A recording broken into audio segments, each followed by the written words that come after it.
José, Padre amoroso de mi Señor Jesús, Dios te exalta por ser su siervo más humilde. San José, la Iglesia aclama tu divina protección. Ven y llévanos a su reino de amor. José, hijo de David, justo y fiel esposo de la Virgen María, Dios te eligió para ser su custodio. Mejores brazos no encontró el Señor. San José, Padre amoroso de mi Señor Jesús, Dios te exalta por ser su siervo más humilde. San José, la Iglesia aclama tu divina protección. Ven y llévanos a su reino de amor. Tu ejemplo fuerte de un gran amor a Dios, paciente y noble, prudente y casto Señor, Dios en ti virtudes derrochó.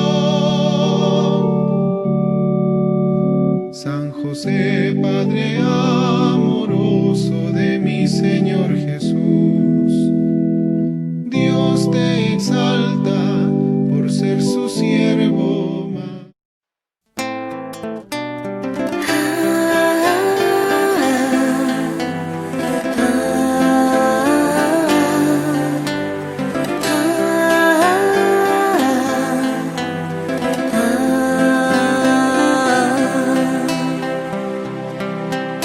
Fieles al Padre nos encontramos a discernir los tiempos de hoy, y en Jesucristo nos afianzamos con el Espíritu en la misión.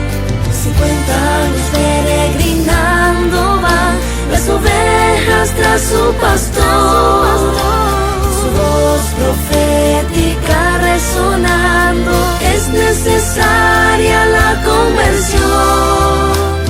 En torno a Cristo nos encontramos, tiempo de gracia desde el altar. No nos detienen fuerzas humanas para este sínodo celebrar.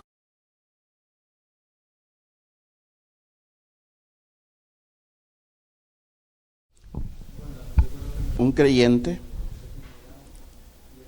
que nació en una familia cristiana, temerosa de Dios, que aprendió a mamar la fe de su papá y de su mamá y a celebrarla con sus hermanos en las manifestaciones de la piedad popular, como es el rezo del Santo Rosario, el cantarle a la Virgen, al Niño Dios, el sentirse involucrado en las labores parroquiales cuando llegó a su edad, el escuchar, ver a papá orar en las madrugadas y salirme yo mientras trabajaba, barriendo el patio, dando de comer a los animales, ir mamando esa fe de mi padre y la piedad de mi madre, piedad muy concreta en hechos concretos de caridad y de perdón. Pues eso soy yo y eso es lo que he querido ser en todas las etapas de mi vida. Y no siempre uno logra con la entereza y la firmeza vivir en este maravilloso estado de entrega al Señor, pero es la ilusión que uno quiere vivir, la utopía de cada día.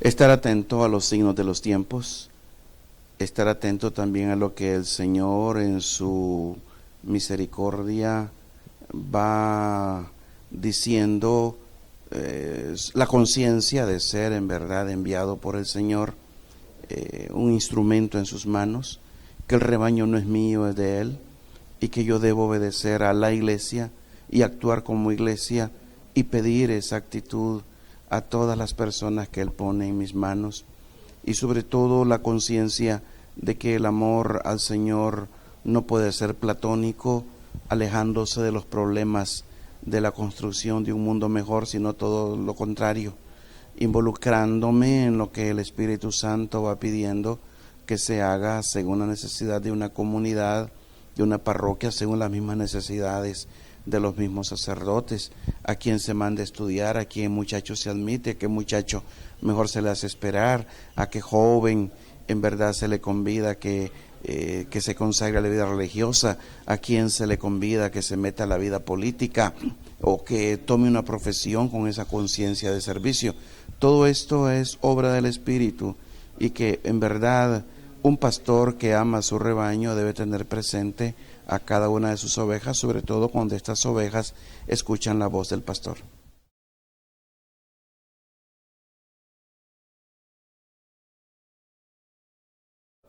Omnibus omnia factus.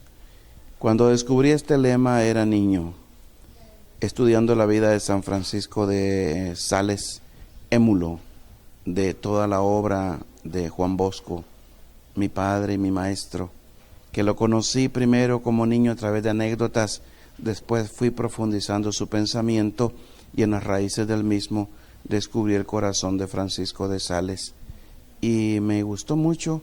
Aún ya como seminarista, después como sacerdote, no me importaba si era católico o protestante el joven que atendía, si era rico, si era creyente o no creyente, si era obediente o era rebelde. Era una persona, como decía don Bosco, cada joven que viene a nuestros colegios, a nuestras comunidades, es un regalo de la Santísima Virgen, y entonces si es regalo de ella, se acepta y uno se entrega totalmente a esa persona en el Señor. Pues de ahí nació, cuando fui nombrado obispo, que tomé ese lema, sin percatarme hasta mucho después que el mismo cardenal Obando tenía ese mismo lema. Naturalmente somos de la misma escuela. Él mismo en mi formación intervino mucho en mi vida, como profesor, como sacerdote, como hombre creyente. Somos de la misma escuela, y me alegró por una parte tener el mismo lema, pero por otra pues no era correcto, porque sería como pretender copiar a otro, pero en verdad no copiamos, simplemente asumimos el espíritu de un modo de ver el mundo, las cosas, la iglesia y al mismo Señor Jesús, y que tratamos de vivirlo cada uno con su propio carisma personal.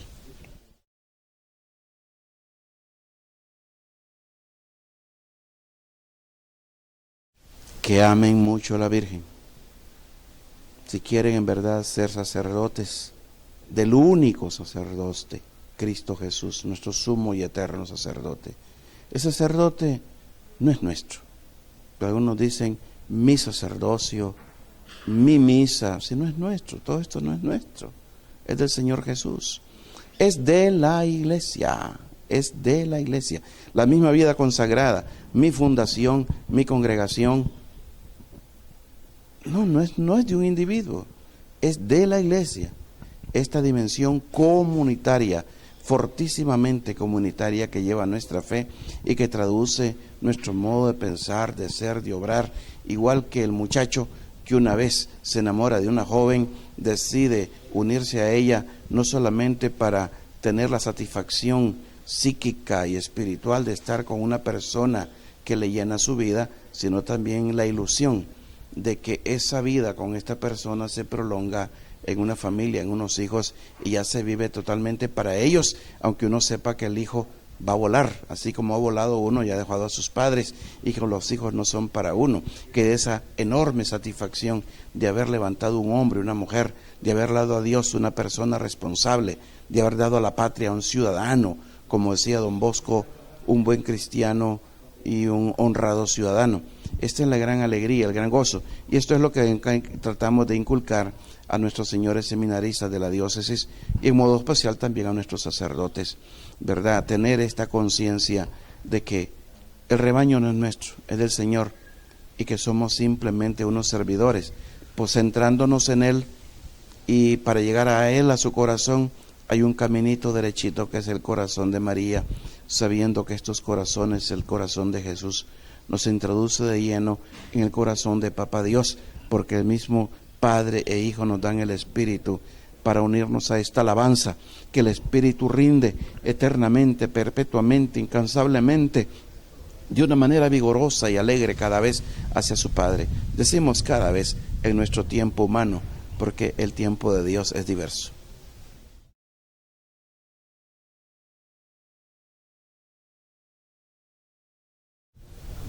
Recuerdo cuando nosotros terminamos nuestro noviciado en el año 66, se estaba entrando lo más crudo de la crisis en la iglesia.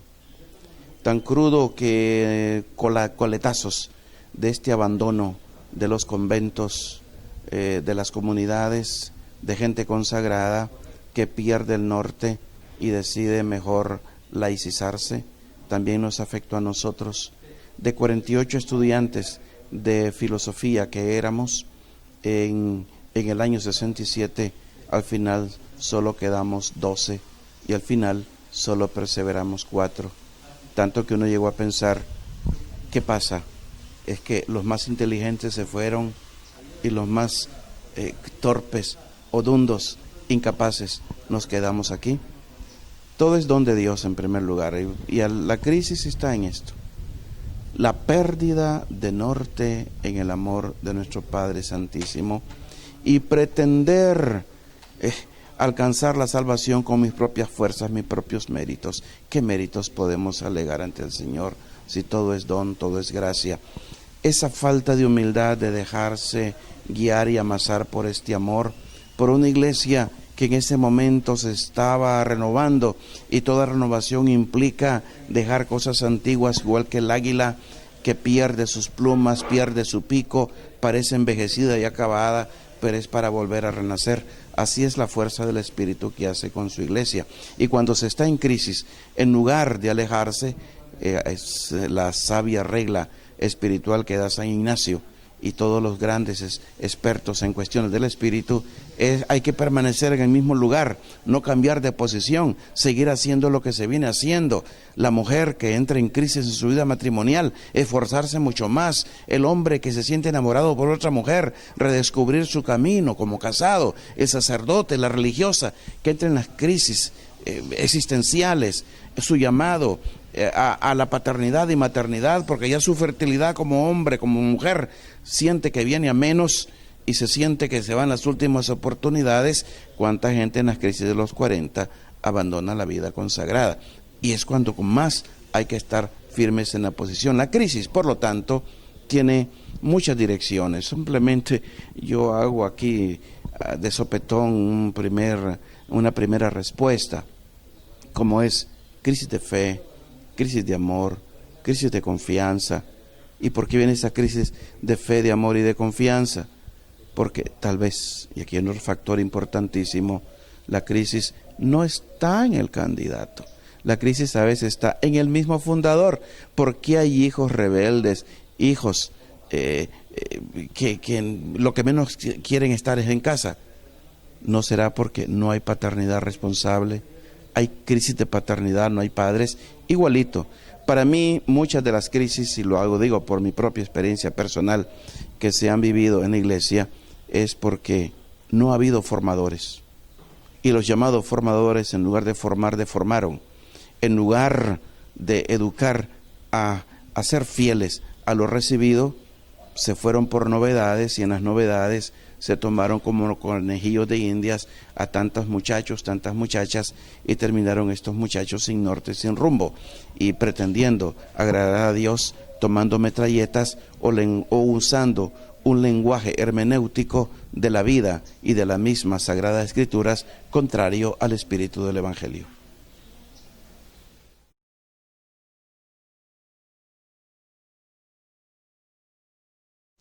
Nunca dejará el Espíritu Santo de suscitar pastores. Pero el Señor, que muy bien puede hacerlo todo directamente, Él ha querido involucrar al ser humano en esta obra de salvación y por lo tanto usar las mediaciones. Para que se susciten las vocaciones es necesario las mediaciones.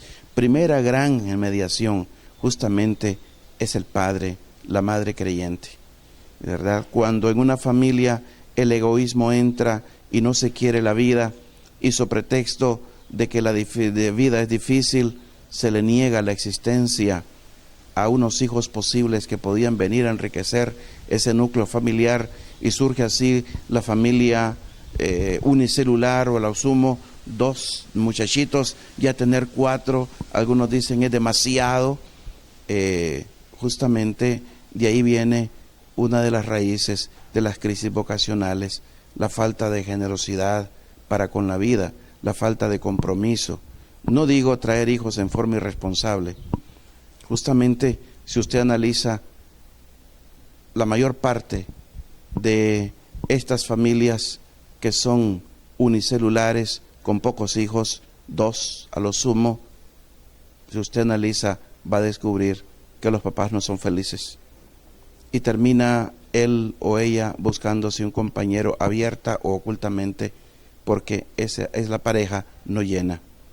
Es que el amor de la pareja se enriquece con los invitados a esta mesa de la vida, que generosamente papá y mamá, de acuerdo pues a sus propias posibilidades, van trayendo en forma correcta, adecuada a sus propios muchachos. La falta de vocaciones está en la falta de fidelidad a Cristo en los hogares, en las familias, en las parejas. No se quiere a Cristo, se le siente un estorbo. Este invitado especial, el rey de casa, ya no existe, y por esta misma razón enlanguidecen las vocaciones, por una parte. Por otra, también los retos que se vienen viviendo en un mundo de hoy son mucho más recios que en épocas pasadas, y cada época ha conocido su crisis vocacional, crisis que justamente siempre se superan, porque el Espíritu Santo no deja de suscitar dentro donde aparece lo menos improbable muchachos y muchachas que quieren en verdad obedecer a ese llamado a eternidad, esa eterna inquietud que está en el corazón de todo hombre, y la experiencia misma va haciendo ver que las cosas de este mundo un ratito alegran, un ratito llenan, pero dejan un vacío mucho más inmenso, como esos juegos pirotécnicos, esas grandes manifestaciones, gala de luces, de colores, pero que una vez que se apagan tan rápidamente como se encienden, queda más negro el cielo, más oscuro. Yo estoy seguro, el Espíritu Santo no deja de actuar. Y en medio justamente de tantas crisis, usted puede observar cómo el movimiento del péndulo, donde ha habido más explotación de la persona, más degradación del ser humano, más destrucción de la vida, hay nuevas generaciones que vienen surgiendo con un gran reclamo y una mayor conciencia de la dignidad, porque no nacimos para la muerte, no nacimos para vivir alejado de aquel que nos da felicidad, nacimos para Él, y el Señor suscita siempre instrumentos, hombres y mujeres conscientes, a veces en forma instintiva, a veces de forma clara, va suscitando personas que le sirvan, que lo prediquen, que lo testimonien, que lo anuncien. Nunca faltará obreros en la viña, pero sí hay que pedir que vengan estos obreros, y también los que nos decimos creyentes, tratar de provocar, no de imponer, de provocar estos movimientos, porque estos llamados, porque en verdad son muchos los llamados y pocos los escogidos, y tenemos que tener esa sabiduría de saber llamar oportuna e inoportunamente. ¿Qué pueden esperar las religiosas y los religiosos de su acción de gobierno y de dirección? Bien, lo que pueden esperar, y ojalá que así sea, es mi petición diaria al Señor: un presbiterio unido, un presbiterio con conciencia de iglesia, un presbiterio no encerrado en sus pastorales parroquiales, un presbiterio con profundo conocimiento del Espíritu y el don de los carismas, y los carismas no se agotan en una línea. Y yo siempre digo a los señores párrocos, sobre todo cuando estamos promoviendo la evangelización, viendo las carismas que el Espíritu suscita para llamar a personas a servir dentro y fuera de la iglesia, dando ministerios, yo les digo, una parroquia en la cual no hay una casa religiosa, no está la figura del consagrado, de la consagrada, esa parroquia todavía no ha madurado, esa parroquia le falta algo, esa parroquia todavía no ha llegado a la plena conciencia de la acción del Espíritu y por lo tanto no termina de colaborar a la acción del Espíritu. Para mí, en cada parroquia debería existir una comunidad consagrada, que sea en verdad consagrada, no mujeres solteronas que andan huyendo del mundo, ¿verdad? Que en el fondo está toda una vanidad interna que se oculta bajo unos hábitos, sino mujeres ardorosas, hombres que en verdad tengan celo por el amor de Dios y que viven con ilusión esa gran utopía de tener un alma sola, un solo corazón, y que por esto mismo todos se ponen en común y por eso mismo todos se ponen en obediencia al Espíritu. Eso es lo que pido en mi presbiterio que provoquemos. Eso es lo que sueño. Y eso es lo que también yo le pido a mi Señor. Un mensaje, ¿no, Señor, que tenga que darle a las y los religiosos consagrados al Señor? Que amen tiernamente al Señor Jesús. No asumimos la vida consagrada por tener un modus vivendi, con hábito o sin hábito. Naturalmente el hábito no hace al monje, pero el hábito ayuda. Ya el Santo Padre Juan Pablo II y este Papa insisten mucho en tener el distintivo, que a uno le ayuda a tomar conciencia cada día en dónde está poniendo sus pies, qué terreno sagrado está pisando, y la santidad de esta vida que es don de Dios, y pedirlo al Señor diariamente, pedirle al Señor la gracia de vivir para Él, de ser para Él, de ser honestos para con Él en primer lugar, y de saber perdonar, de testimoniar esta gran política que nos dejó el Señor Jesús y que justamente tiene su mayor resplandor en la vida consagrada. Padre, que todos sean uno, como tú y yo somos uno.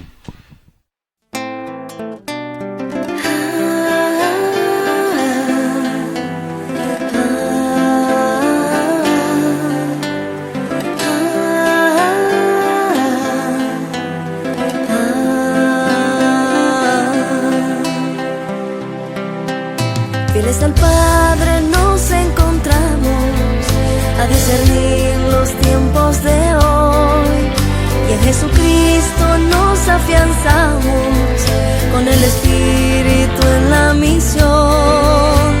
50 años peregrinando van las ovejas tras su pastor, su voz profética resonando, es necesaria la conversión.